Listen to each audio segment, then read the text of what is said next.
प्रिय बालक जी, स्वागत है आप सभी के गुरुकुल आश्रम के इस प्यारे से यूट्यूब चैनल पर। और आज हम बात करें क्लास 9th के लिए हिस्ट्री का ये पहला लेक्चर होगा।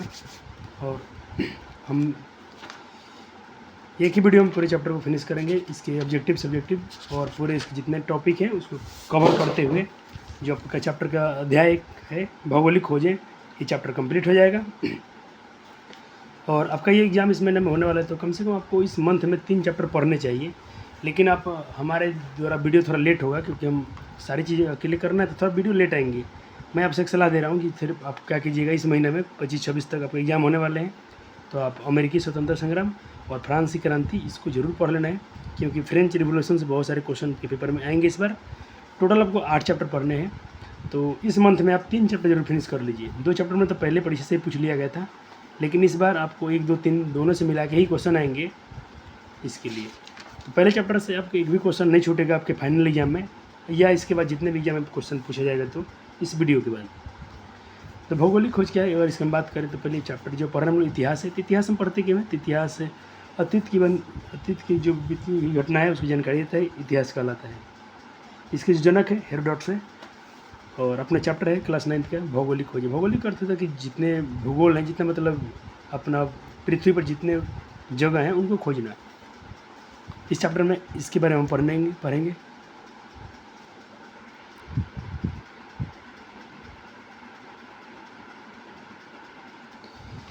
चलिए, कहते विश्व इतिहास की अगर जितना वर्ल्ड का हिस्ट्री देखा जाए उसमें जितने उसकी युगांतकारी घटनाएं, जितनी भी घटनाएं घटी हैं उसमें समुद्री यात्राओं का बहुत बड़ा इंपॉर्टेंस रहा है।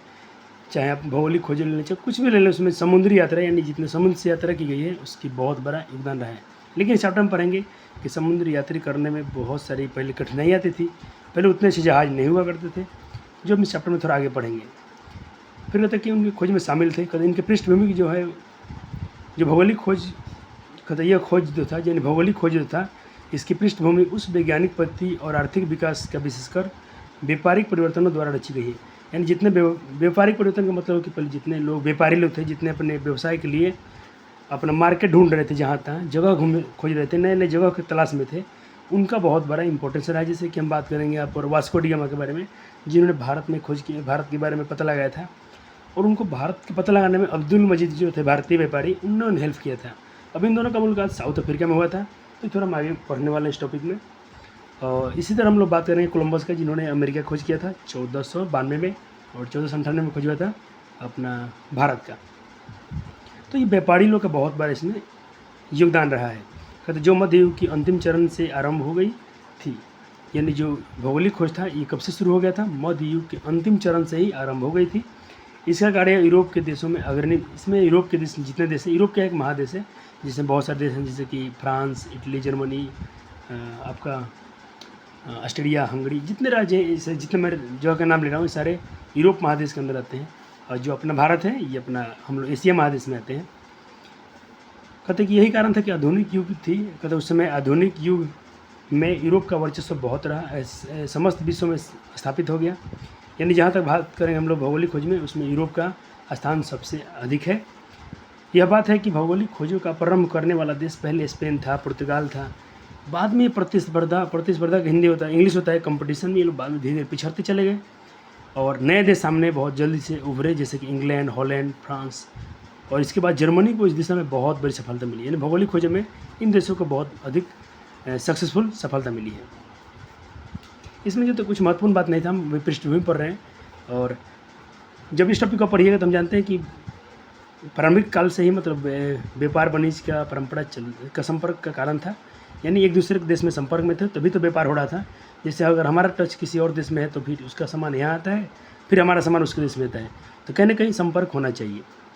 यूरोप एवं एशिया के मध्य इन्हीं मार्गों के प्रयोग किया जाता था, परंतु विश्व में ऐसे कई क्षेत्र थे जिनमें जीवन काल तो विद्यमान था, लेकिन कुछ विश्व में उनका जुड़ाव नहीं था। जैसे अदर कंट्रीज़ का उस कंट्री से कोई मतलब कॉन्टेक्ट नहीं था, संपर्क नहीं था, इसीलिए वहाँ पर व्यापार नहीं होता। जैसे हम बात करेंगे अमेरिका, अफ्रीका, ऑस्ट्रेलिया तथा एशिया के अन्य हिस्से थे, जहाँ पर 13वीं शताब्दी में भारत से होकर चीन तक की यात्रा का विवरण यूरोपियनों ने अपने दक्षिणी पूर्व एशियाई समुद्र का इतिहास तो कराया था, परंतु विशेष प्रभाव इनका नहीं पड़ा।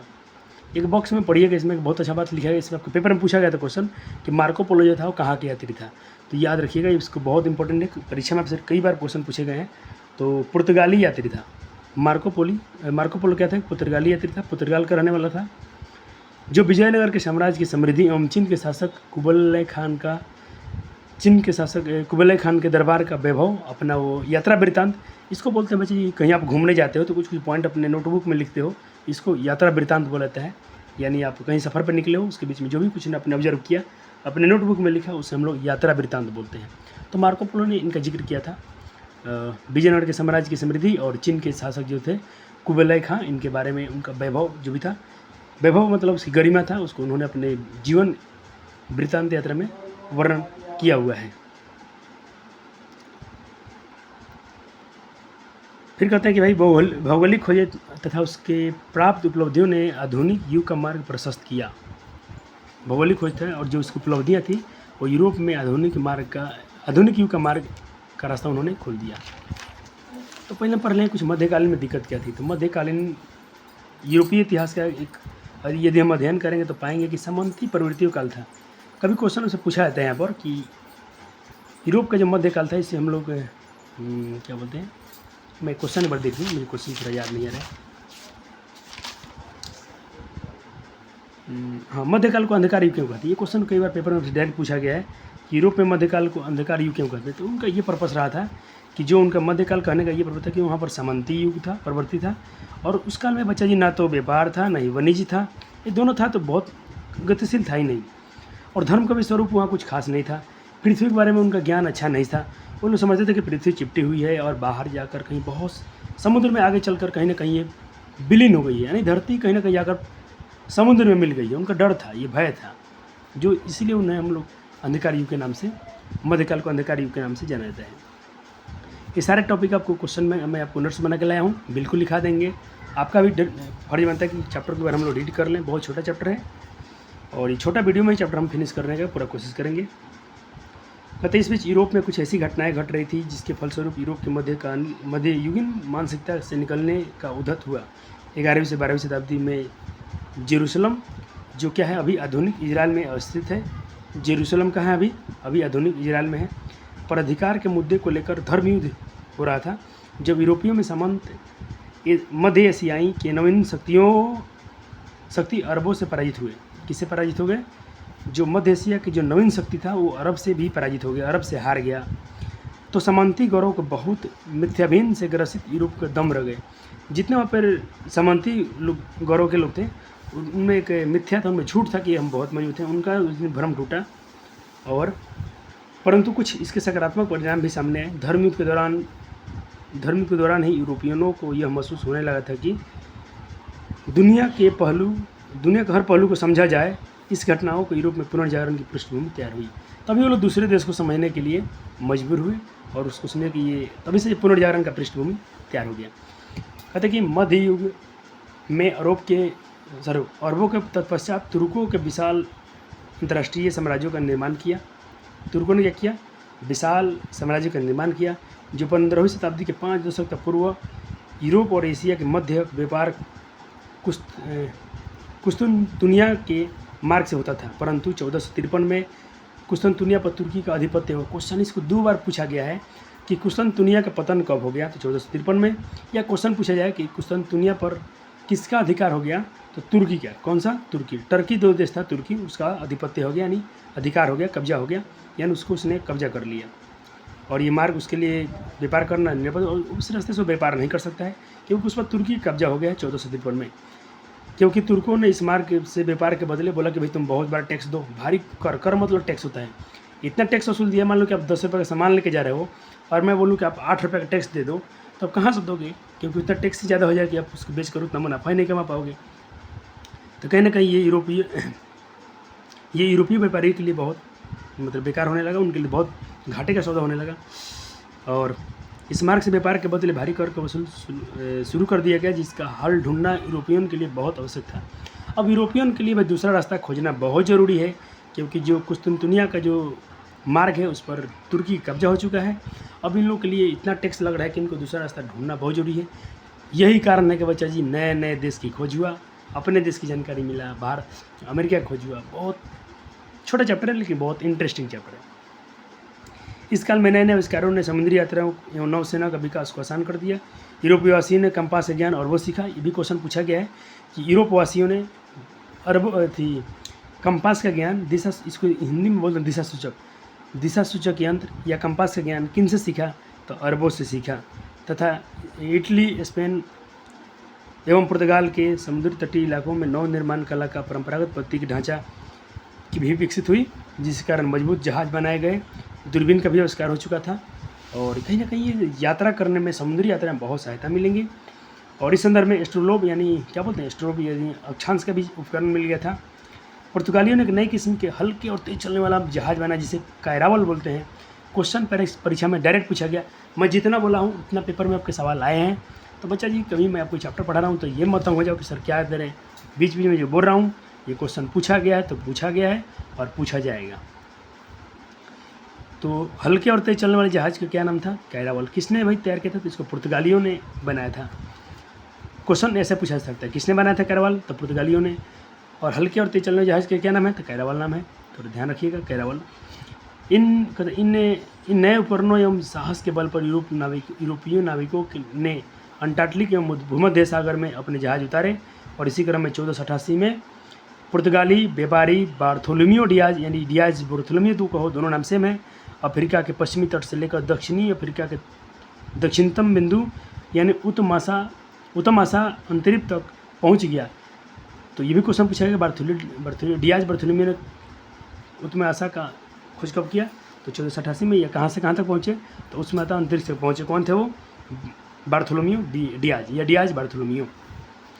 1492 में ईस्वी में क्रिस्टोफर कोलंबस ने अमेरिका खोज की। क्वेश्चन कई बार पूछा गया है कि भाई अमेरिका खोज किसने किया, अमेरिका पहले कौन पहुंचा? तो यही कोलंबस है। जिनका पूरा नाम है क्रिस्टोफर। और 1498 में पुर्तगाल का एक व्यापारी है जिनका नाम है वास्को डी गामा। ये अपने भारत देश का पता लगाए। इनके आप डायग्राम देख सकते, चित्र देख सकते हैं। और जब वो भारत कैसे पहुंचे तो उनको यही अब्दुल मजीद से थे, दक्षिण अफ्रीका में इनको भेंट हुआ था, उन्होंने भारत का रास्ता बताया था, वो भारत आए थे। तो ये क्वेश्चन पूछा है कि भाई भारत आने में वास्को डी गामा किसने मदद किया था? तो भारतीय व्यापारी अब्दुल मजीद थे। और थोड़ा आगे जब पढ़ोगे तो भाई अब्दुल मजीद जो थे, वास्को डी गामा जब भारत सामान खरीद के ले गया, वहाँ पर 26 गुना अधिक यानी 1 रुपये का सामान 26 में बेचा। तो सोचो 26 रुपये सामान कितना महंगा, उसको 26 गुना मुनाफा हुआ और बाज़ारों में बेचा। अमेरिका नई आर्थिक दुनिया की खोज यूरोपियों की एक नई उपलब्धि थी। 1492 में ही कोलंबस ने प्राप्त कर लिया था। यद्यपि कोलंबस ने अमेरिका को भारतीय उपद्वीप का हिस्सा समझा। जो कोलंबस था वो समझा ना, जो अमेरिका जो है वो भारत का उपद्वीप का हिस्सा है। और जो वहाँ के लोग रहते हैं, जो अमेरिका के जो लोग रहते हैं, जो मूल निवासी हैं, उसे रेड इंडियन कह दिया। तो क्वेश्चन पूछा गया है कि रेड इंडियन किसे कहा जाता है? तो अमेरिका के जो मूल निवासी उन्हें कहा जाता है। अब बात है यहाँ पर वजह कि बाद में एक स्पेन के नाविक थे अमेरिगो वेस्पुची ने नई दुनिया का विस्तार से ढूंढा और इसे एक महाद्वीप बताया। क्वेश्चन पूछा जाएगा कि भाई पूरी दुनिया को विस्तार से किसने ढूंढा? अमेरिगो वेस्पुची, ठीक है। और उन्हीं के नाम पर बच्चा जी अमेरिका नाम पर है। तो क्वेश्चन पूछेगा कि अमेरिका नाम किन पर पड़ा है? तो इन्हीं व्यक्ति के नाम पर, स्पेन के नाविक थे, याद रखना आपको। 1519 में मैगेलन ने पूरी दुनिया का चक्कर लगाया। तो क्वेश्चन पूछेगा किस यात्री ने, किस व्यक्ति ने पूरा दुनिया का चक्कर लगाया? तो मैगेलन ने, ठीक है। और कुछ पढ़ लेते हैं। और कैप्टन कुक जो है ऑस्ट्रेलिया खोज किए थे। साथ साथ में न्यूजीलैंड के भी पता लगाए। न्यूजीलैंड का पता कितने लगा? वही कैप्टन कुक ने।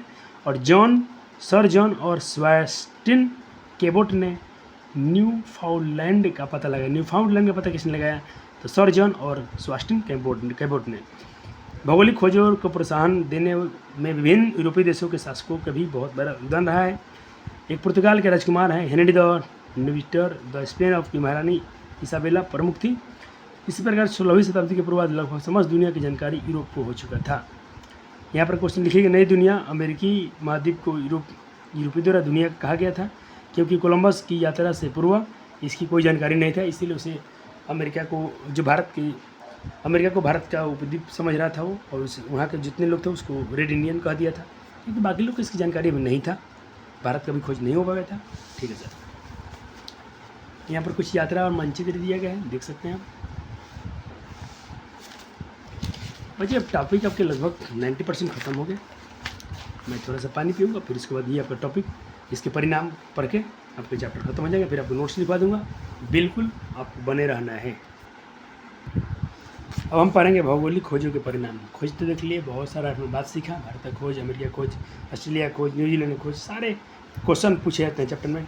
बोलो सर आप बहुत अच्छे पढ़ाते हो, जल्दी लेक्चर दे दो। मुझे मानता हूँ आप मुझे पसंद करते हो, लेकिन देखो बच्चा जी मेरे पास थोड़ा समस्या है कि अकेले हैं और क्लास 10th है, 11th की भी सोच रहा हूँ कि लेक्चर आए। 11th का भी हमने शुरू नहीं किया यूट्यूब पर, क्लास 12 भी हम रुके हुए हैं, तो कहीं ना कहीं समय का अभाव रहा है मुझे। आप कंप्रोमाइज़ करते हैं मेरे साथ, कवरेट कर रहे हैं, मुझे बहुत खुशी मिलती है। बच्चा जी क्लास 9th हम कवर करेंगे इस साल, बिल्कुल मेरा पूरा कोशिश रहेगा। चलो इसके परिणाम पढ़ते, भौगोलिक खोज के परिणाम यहाँ पर लिखा गया है, इसी को थोड़े थोड़े हिस्सों में पढ़ना है, जरूर से पढ़ लीजिएगा। इसको मैं क्वेश्चन आंसर में करा दूंगा। और वाणिज्य व्यापार पर भी इसकी क्या प्रभाव पड़े थे। फिर इसका आप डिटेल में थोड़ा पढ़ लीजिएगा, क्योंकि यहाँ से उतने क्वेश्चन आपसे बनते नहीं हैं, लेकिन फिर भी यहाँ से सब्जेक्टिव क्वेश्चन आपसे बन जाता है। तो आप एक बार रीड लगा लीजिएगा सारे टॉपिक को। फिर उपनिवेशिक साम्राज्य का विकास हुआ, ये किसके परिणाम है, तो भौगोलिक खोज के ही परिणाम थे। और भौगोलिक का भारत में कुछ यूरोपीय कंपनी का स्थापना हुआ था। पुर्तगाल का आगमन भारत में कब हुआ था, 1498 में। अंग्रेज ईस्ट इंडिया कंपनी भारत में कब आई थी, 1600 में आई थी। डच कब आए थे, तो 1600 में। फ्रांसीसी कब आए थे, 1667 में। डेनिश कब आए थे, 1616 में। स्वीडिश कब आए थे, 1731 में। ये भारत में कुछ लोग आए हैं। तो ये कुछ भौगोलिक खोज का ही परिणाम था। वाणिज्यवाद का विकास भी हुआ था, ये किसके परिणाम थे, भौगोलिक खोज के ही परिणाम थे। ईसाई धर्म एवं पश्चिमी सभ्यता का प्रसार भी किसके कारण हुआ, भौगोलिक खोज के ही कारण हुआ। और दास व्यापार का विकास भी भौगोलिक खोज के ही माध्यम से संभव हुआ। ये भौगोलिक खोज के ही परिणाम है। फिर पता जी यहाँ पर हम बात कर लेते हैं कि छठा है कि भ्रांतियों का अंत और भौगोलिक विज्ञान में वृद्धि। जो कुछ लोग भ्रांतियाँ थे उनका विज्ञान बढ़ा और उसका अंत हुआ, और भौगोलिक ज्ञान भी बढ़े यहाँ पर। और ये अन्य परिणाम भी से कुछ रहे हैं जिसको हम पढ़ के ख़त्म करेंगे यहाँ पर। भौगोलिक खोजों के विभिन्न प्रकार के नवीन फसलों का अंतर महाद्वीप आदान प्रदान हुआ, जैसे यूरोप में कहवा, चाय, गन्ना, मक्का, आलू, तंबाकू, नील आदि वस्तुओं का प्रवेश हुआ, तथा यूरोप के माध्यम से चाय, कॉफ़ी, तंबाकू, आलू भारत जैसे देशों में आगमन हुआ। यानी कुछ सामान वहाँ भी गया, कुछ वहाँ से भी आया। भारतीय फसल आम, गन्ना आदि दूसरे क्षेत्रों में भी गए। ये कब कब संभव हुआ, कहीं ना कहीं ये भौगोलिक खोज हुआ, सारे देशों को खोज हुआ, तभी ये संभव हुआ। इस प्रकार कहा जाता है कि भौगोलिक खोजों ने विश्व की एक नई रूपरेखा सामने लाई। विचारों में परिवर्तन आया तथा वैज्ञानिक विचारों में मान्यताएं मिली। धार्मिक अंधविश्वास टूटने लगे। दूसरी तरफ नए क्षेत्रों के अन्वेषण तथा नवीन मार्गों की खोज के फलस्वरूप पूंजीवाद, वाणिज्यवाद, साम्राज्यवाद का विकास हुआ। इसे नई दुनिया का यूरोपियनकरण कर दिया गया। अन्य परिणाम भी हुए जो यहाँ पर लिखा गया है, आप पढ़ सकते हैं। अब इसके हम कर लेंगे प्रश्न आंसर को। तो प्यारे जी अब आपके लिए हम सर नोट्स बना के लाए हैं, तो बिल्कुल आपको नोट्स मिलेगा ही मिलेगा, 100% मिलेगा। तो जो आपने पढ़ा, पहले हम थोड़ा इतिहास के बारे में जानेंगे, थोड़ा वीडियो छोटा किया जाए।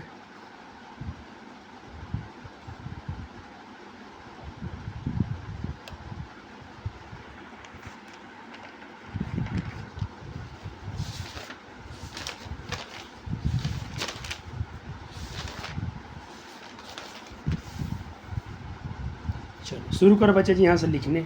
जो वही आपने पढ़ा उसको एकदम सुंदर सुंदर प्यारा सा कलरफुल नोट्स बना लीजिएगा, जो भी आपके पास कलरफुल पेन होंगे, ताकि दिखने में सुंदर लगता है नोट्स, तो पढ़ने में भी थोड़ा बच्चों को इंटरेस्ट लगता है। पेपर में तो पता है कि हम लोग ब्लू पेन ही यूज़ करेंगे, ब्लैक पेन से हाईलाइट करेंगे, लेकिन हम नोट्स कलरफुल बना सकते हैं।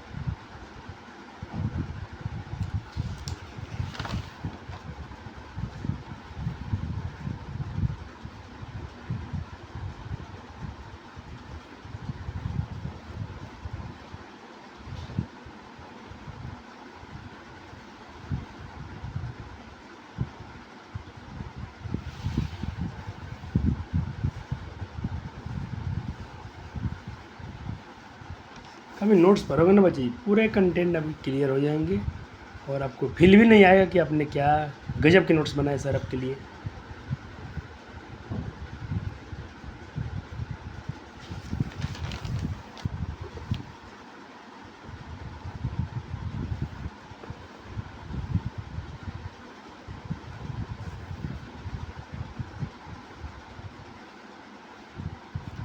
जो लास्ट में मैंने पढ़ा था भौगोलिक खोज के परिणाम, तो चलो इस पर क्वेश्चन कराते हैं।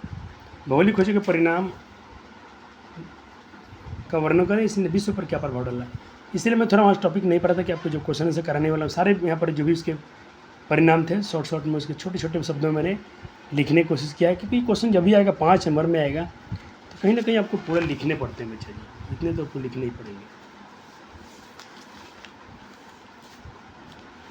चलो हम चलते हैं बुक में जो आप क्वेश्चन पूछे गए थे, ये वाले सही गलत में कथा। पहले ऑब्जेक्टिव हम लास्ट में करेंगे। फिर से बता दो बच्चे जी, हमारा पढ़ाने का तरीका है कि मैं इसको लास्ट में कराऊंगा, जो भी आपके आंसर है इसको लास्ट में कराया जाएगा। अभी ये वाला जो सही है गलत है इसको हम कराने वाले हैं, ठीक है।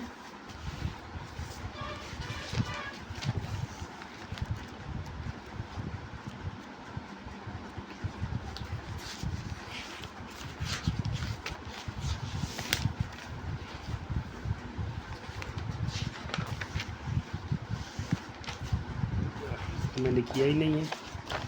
अच्छा कोई बात नहीं बच्चे मेरे अच्छे हैं, कर लेंगे खुद से। चलो यहाँ पर कर दिया पूरा, देख लेना, ये बुक सही कर लेना क्वेश्चन कि कौन सा कथन सही है कौन गलत है। जहाँ भी डाउट लगे, इस बार मैंने किया है जल्दी में, फिर भी एक बार आप खुद से, आपका ड्यूटी बनता है प्यारे जी, आप पढ़ें कि क्या ही बात सही है। पूछ रहे उसमें ऐसा अंतरिक्ष खोज ने भारत तक पहुँचने में मार्ग रास्ता खोला, बिल्कुल बात सही है। तो ऐसे पढ़ के सही कथन, जो भी गलत कथन है आपको लगता है उसको आप करेंगे अपने नोट्स में ऐड। मार्को पोलो ने भारत खोजा, बिल्कुल गलत है। जेरूसलम वर्तमान में इजराइल में है, बिल्कुल सही बात है, मैं अभी थोड़ा देर पढ़ के बोल लेता था। लिस्बन दास व्यापार का बहुत बड़ा केंद्र था, सही है। अमेरिगू ने नई दुनिया को विस्तार से खोजा, बिल्कुल सही बात है। अब इसको एक वाक्य या 2 वाक्य में आंसर लिखना है, इनके प्रश्न कर रहे थे। तो क्वेश्चन है किस भारत आने में किस व्यापारी ने, चलो यहाँ से क्वेश्चन आंसर है। भारत आने में किस व्यापारी ने वास्को डिगामा की मदद की, तो वही अब्दुल मजीद थे। न्यूफाउंडलैंड का पता किसने लगाया, सर जॉन और सेबेस्टियन केबोट ने पता लगाया। यूरोपियों द्वारा निर्मित तेल चालन जहाज क्या कहा था, तो उसे कैरावल कहा जाता है। जितने उसमें 11 क्वेश्चन है सबको मैं कर दिया हूँ।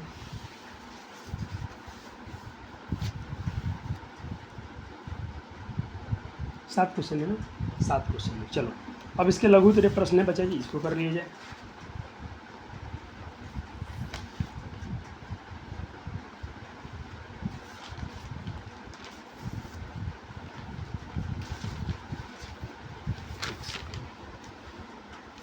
यहाँ से लघु प्रश्न जो है, जैसे कि यूरोप, थोड़ा और बार करूँ क्या,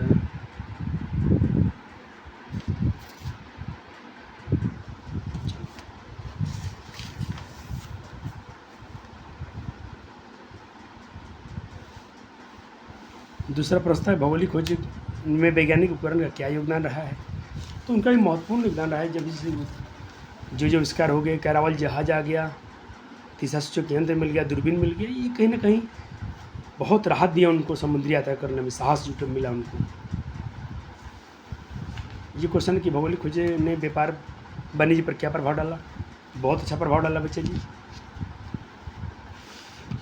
ये लघु उत्तरीय प्रश्न में आएंगे, आपको 40-50 शब्दों में आंसर लिखने होते हैं। भौगोलिक खोज ने किस तरह भ्रांतियों को भ्रम तोड़ा।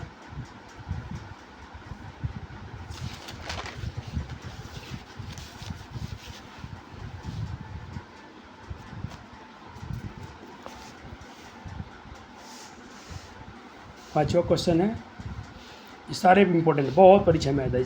पांचों क्वेश्चन में से सब्जेक्टिव में तो आपको मिल ही जाएगा ये। चलो अब इसके दीर्घ उत्तरीय क्वेश्चन कराता हूँ। दीर्घ उत्तरीय मैं कराऊंगा बच्चे जी PDF से, क्योंकि लंबे लंबे क्वेश्चन होते हैं, तो मैं आपको PDF से दिखाऊंगा। आंसर जहाँ से दिखाऊंगा बहुत अच्छे आंसर होंगे, छोटे होंगे बाकी की तुलना में। ये पहला आपका दीर्घ उत्तरीय क्वेश्चन है, इसके आंसर यहाँ से लिख लेंगे जल्दी से।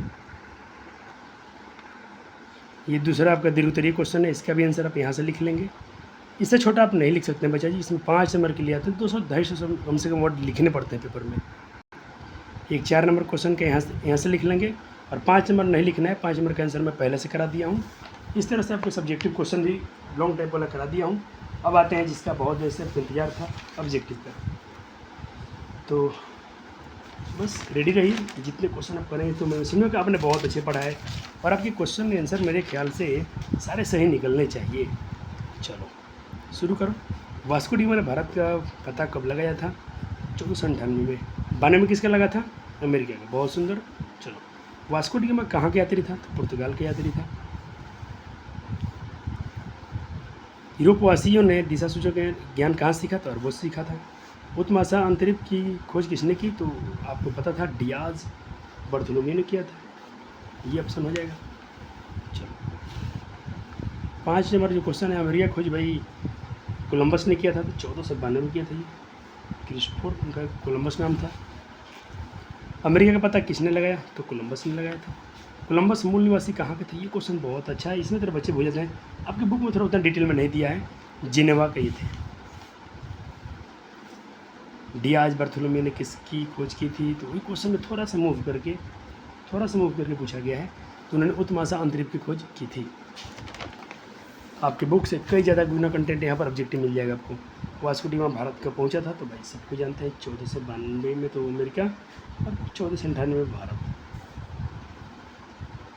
भारत आने में किस भारतीय व्यापारी ने वास्को डी गामा की मदद की थी? तो भाई वही अब्दुल मजीद थे। ऑप्शन ए को मैं टिक कर रहा हूँ। डियाज बर्थोलोमेव ने कहाँ का व्यापारी था? तो ये पुर्तगाली अभी थे। बर्थोलोमेव डियाज के पश्चिमी तट से दक्षिणी तट उत्तमाशा अंतरिक्ष तक कब पहुँचे? तो ये 1488 में पहुँचे थे। कुस्तुनतिनिया का पतन कब हुआ था? तो भाई अब जैसा आपको जो पढ़ा रहा था लेक्चर में, तो ये बताया 1453 में हुआ था। Option B. विश्व का चक्कर लगाने वाला यात्री कौन था? चक्कर लगाना है तो मैगलन हो जाएंगे। और पूरी दुनिया को विस्तार से किसने ढूंढा था? तो वो आपका अलग व्यक्ति हो जाएंगे। अमेरिगो वेस्पुची उनका नाम है, जो पूरी दुनिया को विस्तार से ढूंढते थे। ऑस्ट्रेलिया खोज किसने किया था? तो कैप्टन कुक ने किया था। अमेरिगो वेस्पुची कौन है? पूरी दुनिया का चक्कर लगाए थे उन्होंने। 1453 में कुछ दुनिया का पर किसका अधिकार हो गया? तो तुर्की का हो गया था। और व्यापार में पता है बच्चे जी, बहुत सारा टैक्स लगा दिया था, जिनको उनको अब दूसरा रास्ता ढूंढना बहुत ज़रूरी हो गया था, तभी इतनी भौगोलिक खोज हुई। मैगलन ने पूरी दुनिया का चक्कर किस वर्ष लगाया? तो भाई मैगलन ने पूरी दुनिया का चक्कर 1521 में लगाया। कब लगाया? 1521 में।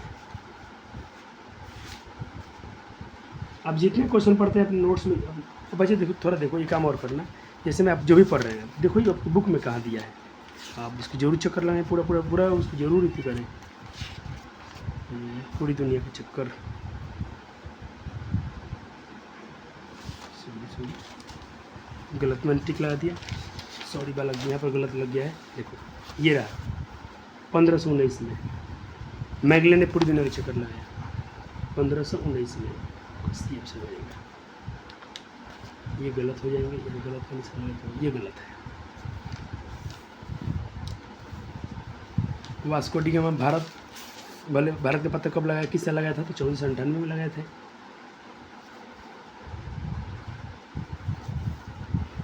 भारत की खोज किसने किया था? तो वास्को डी गामा ने किया था। न्यूफाउंडलैंड का पता किसने लगाया? ऑप्शन डी हो जाएगा।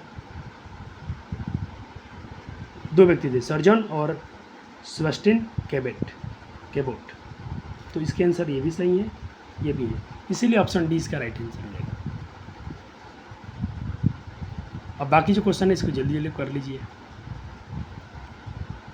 आप कहेंगे तो मैं हाईलाइट करते चलता हूँ। चलो, ब्राज़ील की खोज किसने की? तो कैब्रल ने किया था। अगला प्रश्न आपका है, अमेरिका का नाम किन के नाम पर पड़ा? तो अमेरिगो वेस्पुची के नाम पर पड़ा। इन अमेरिकी के जो मूल निवासी थे, इन्होंने उनको रेड इंडियन कहा था। नई दुनिया को विस्तार से किसने ढूंढा? तो यही थे व्यक्ति, अमेरिगो वेस्पुची। हल्के और तेज चलने वाले जहाज़ का नाम क्या था? कैरावल नाम था। अच्छा हाँ, कैरावल किसने बनाया था? तो ये पुर्तगालियों ने बनाया था।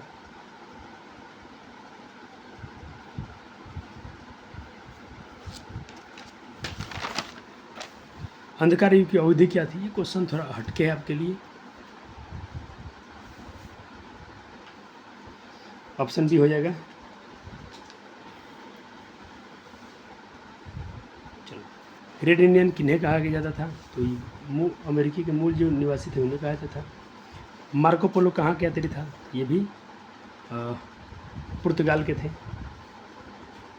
चलो, इस तरह से होता है जब चैप्टर फिनिश। मैंने बहुत कम समय में आपके चैप्टर को फिनिश किया है। जैसे मेरा लेक्चर 2 का कंप्लीट नोट्स बन जाएगा, मैं 1 शॉट लेक्चर लेके आऊँगा। मेरा टारगेट रहेगा कि हम एक वीडियो में एक चैप्टर को फिनिश करें। वीडियो पसंद आता है तो लाइक और शेयर जरूर कीजिएगा। इस लेक्चर को नोट्स को बनाने में कम से कम बचाइए, मुझे 2-3 दिन लगे हैं, तभी इतना अच्छा सा नोट्स बन के आपके लिए आया है और कंप्लीट नोट्स है ये। थैंक यू, धन्यवाद, love you so much, take care, अपना ख्याल रखिएगा और जम के मेहनत कीजिए। थोड़े थोड़े सब विषय पढ़ते रहिए।